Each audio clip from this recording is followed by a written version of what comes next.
Let's make side dish. Let's start. Papakita ko lang kung paano ko gagawin yung salad na kangkong. Ito, nilaga ko na yung kangkong, oh.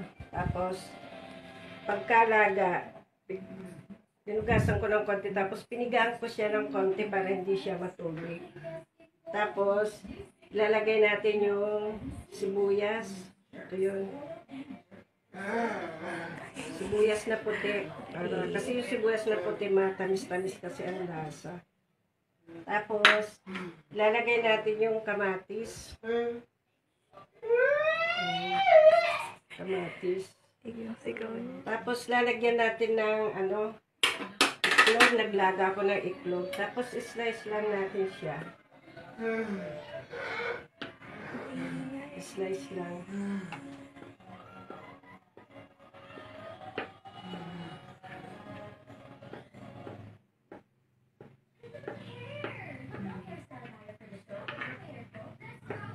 Pwede rin, guys, yung pag tinatamad kayo maglaga, yung iklog na pula.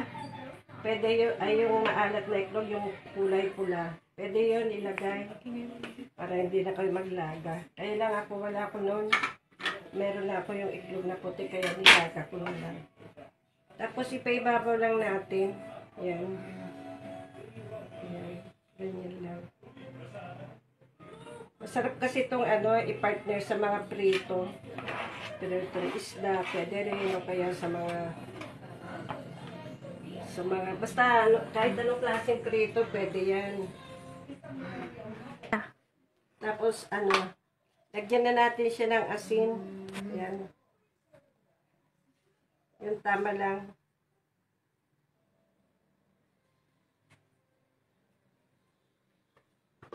Then let's mix.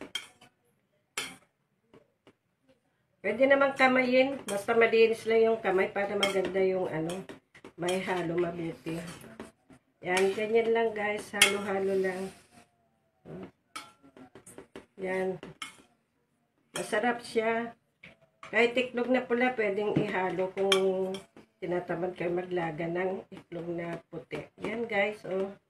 Pwede ng pang-ulam yan, oh. Partner lang siya ng prito. Okay na yan, ayos na. Maraming salamat sa panunood. Simpleng lang yan, luto. Maraming salamat.